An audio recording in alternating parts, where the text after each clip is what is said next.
123 लोग वो हैं जिनका पोस्टमार्टम हुआ। बाकी बहुत सारे ऐसे लोग भी हैं जो बताया जा रहा है कि मरने वालों में बच्चों की संख्या बहुत है। हेलो गाइस, भीम आर्मी से जुड़ने के लिए हमारे चैनल को सब्सक्राइब करें। तो चंद्रशेखर आज़ाद जी बिहार पहुंच चुके हैं। बिहार की बड़ी खबर देखने के लिए वीडियो को लाइक करें और चैनल को सब्सक्राइब करें और वीडियो को शेयर करते रहें। तो चलिए वीडियो शुरू करते हैं।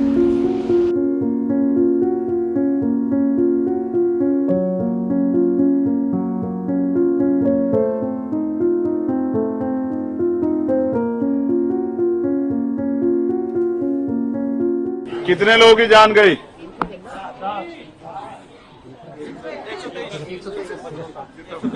123 तो वो हैं जिनका पोस्टमार्टम हुआ। सर जी गलत है, गलत है। 750 मैं था वहाँ।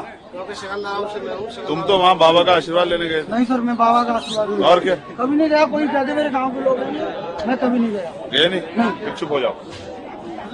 देखो, अभी ना आप पे आंकड़े हैं ना मेरे पास आंकड़े हैं, लेकिन 123 लोग वो हैं जिनका पोस्टमार्टम हुआ। बाकी बहुत सारे ऐसे लोग भी हैं जो बताया जा रहा है कि मरने वालों में बच्चों की संख्या बहुत है और महिलाओं की संख्या ज्यादा है।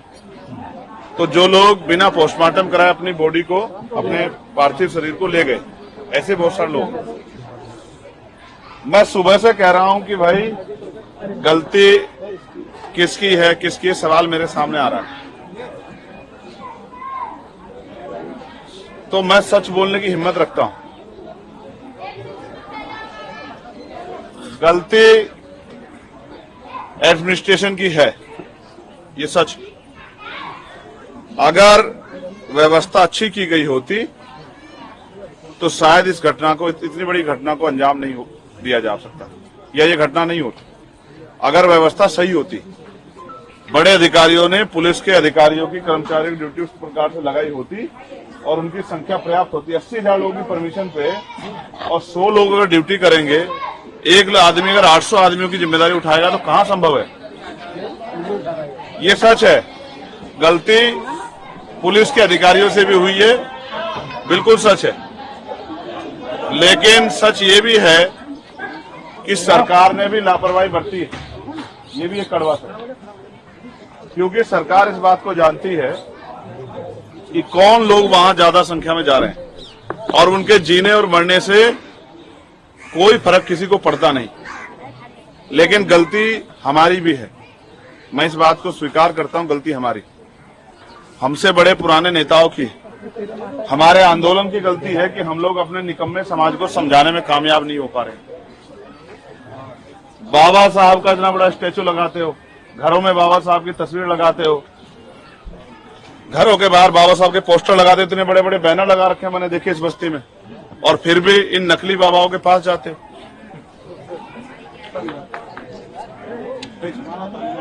बाबा साहब अंबेडकर के संघर्षों को भूल के और वहां जाते हो ये सोच के कि आपकी गरीबी, परेशानी, लाचारी, बीमारी, आपकी समस्या बाबा ठीक कर देंगे। और तो बताओ कितनी ठीक हुई? परमानेंटली नहीं ठीक होगी क्या? अब इतने लोगों को कोई परेशानी नहीं रहेगी जितने लोग मर गए हैं, इनको कभी कोई परेशानी नहीं होगी जिंदगी में, लेकिन इनके परिवार को जो परेशानी होगी वो परमानेंट की होगी, बहुत लंबी, जब तक ये जिएंगे। जिसने अपनी बहन खो दी, जिसने अपनी माँ खो दी, जिसने अपनी बेटी खो दी, जिसने अपना बेटा खो दिया, उनके जीवन में सदैव के लिए अंधेरा हो गया। महसूस करो, अगर हम अपने लोगों को समझाने में कामयाब हो जाते कि अपने महापुरुषों के रास्ते पे चलना है और वो लोग महापुरुषों के रास्ते पे चलते तो ये दिन थोड़े देखना पड़ता। तो हमें अपने अंदर भी झांकना चाहिए। और इसका कारण ये है कि जब मैं पार्लियामेंट में बोल रहा था तो मैंने कहा था कि देश आजाद हुआ लेकिन धन, धरती, राजपाट में बंटवारा नहीं हुआ। तो जो लोग गरीब थे पिछले व्यवस्था के आधार पे, जब संविधान से पहले जो व्यवस्था थी, वो गरीब के गरीब रहे और अमीर अमीर होते गए।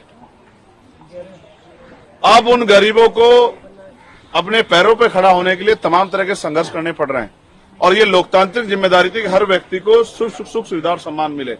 लेकिन मैं समझता हूं कि आप वहां गए क्यों? आप इसलिए वहां जाते हो कि जो गरीबी आपकी जिंदगी में है, आपके बेटे को रोजगार नहीं मिल रहा है, बेटी की शादी नहीं हो रही है, मकान टूटा फूटा मकान है, जमीन नहीं है, बीमार है, तो बाबा जी से आशीर्वाद लेके सब चीज ठीक हो जाएंगी। तो हुई क्या? हाँ भाई हुई क्या? तो इसके बाद तो समझ आ जानी चाहिए कि भाई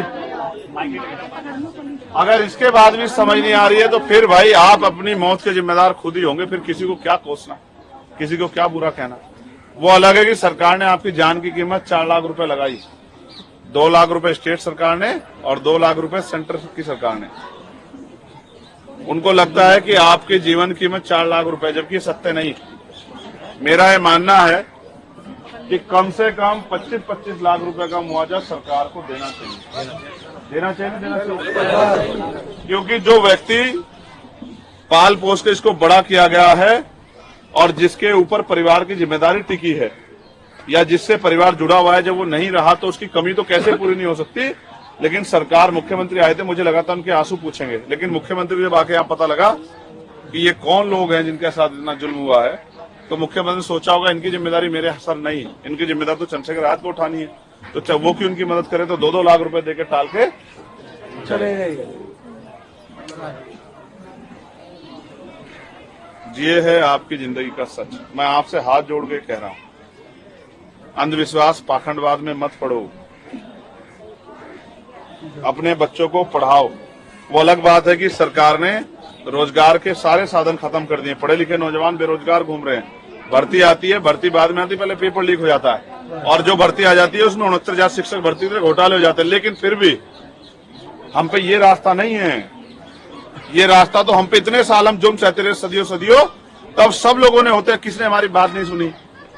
तो बाबा साहब अम्बेडकर ने हमें रास्ता दिखाया, भगवान बुद्ध ने हमें रास्ता दिखाया, सदगुरु रविदास जी ने, गुरु नानक देव ने हमें रास्ता दिखाया, गुरु कबीर ने हमें रास्ता दिखाया। लेकिन वो रास्ता ये नहीं है जो जिस रास्ते पे आप जा रहे हो। तो पहले तो हमारे यहाँ वैचारिक लोग थे, आंदोलन थे, समझाया जाता था, सिखाया जाता था, जागरूक किया जाता। अब तो बंद हो गया सब कुछ। और मैं तो आज की नौजवान पीढ़ी पर हंस रहा हूँ, तुम कैसे भेजने देते हो माँ को, वहां भेज देते हो, कैसे माँ मानती नहीं, अब कैसे मनाओगे माँ? अपनी जिम्मेदारी को अदा करो। सिर्फ मेरे आने पे घूमने से या नारा लगाने से काम नहीं चलेगा। समाज में बैठ के समाज को जागरूक करो। जब तक आप जमीनी स्तर पे समाज को जागरूक नहीं करोगे तो जयंती बनाने से कुछ नहीं होगा। इतने बड़े बड़े बैनर लगाए, अलग अलग बैनर लगाए, अलग अलग कमेटी बनाई, क्या हुआ उससे? लेकिन फिर भी जाता हो वहीं रहे हो। आपको बाबा के रास्ते पे नहीं, डॉक्टर बाबा साहब अम्बेडकर के रास्ते पे चलना होगा। अगर आपको अपनी जिंदगी में उद्धार करना है, आपको अपनी गरीबी, बेबसी, लाचारी, परेशानियां, बीमारियों का इलाज करना है, तो आपको अपनी सामाजिक जागरूकता बढ़ानी पड़ेगी और राजनीतिक ताकत भी बनानी पड़ेगी। और आप नहीं कर पाओगे ऐसा, तो फिर कोई परिवार जाएगा बाबा के पास, और बाबा के पास जाने के बाद बाबा से क्या उम्मीद करेगा कि जीवन बदल जाए। और मैं तो ये जो मीडिया के साथी, इनके माध्यम से कहना चाहता हूँ बाबा जी को, ये वाले बाबा जी, अपने वाले बाबा जी नहीं, उनके विचार तो हम पे हैं। ये जो बाबा जी यहाँ वाले, कि अगर वास्तविकता में इनके हितैषी हो तो इनको कम से कम 1-1 करोड़ रुपए का मुआवजा अपनी तरफ से दो। अगर आप इनके हितैषी, जिनकी जान चली गई, जिनके परिवार का सूरज छिप गया है, उनको कम से कम 1-1 करोड़ रुपए का मुआवजा दो, तब तो मैं मानूं कि आप इनके हितैषी, क्योंकि ये आप ही के नाम पे तो गए थे वहां। और अगर आप ऐसा नहीं करते तो ये माना जाए कि आप भी इनसे कोई प्रेम नहीं रखते। तो मैं आपसे अपील करता हूँ, ये जो मेरी माएं बहनें बैठी हैं, ये आप मीडिया वाले, तुमने बड़ा परेशान कर दिया। तुम्हें अपने इसकी पड़ी, तुम डिस्टर्ब कर रहे हो इस तरह से यहाँ। इसका खामियाजा फिर भुगत लोगे क्या?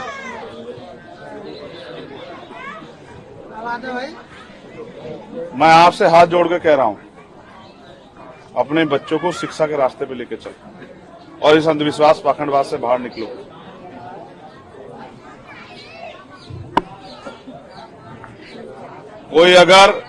कोई सामंती, कोई गुंडा अगर आप पे अपराध कर देता तो मैं उसके नकेल गिर देता आज। लेकिन यहां तो आप खुद गए हो जाके मरने की।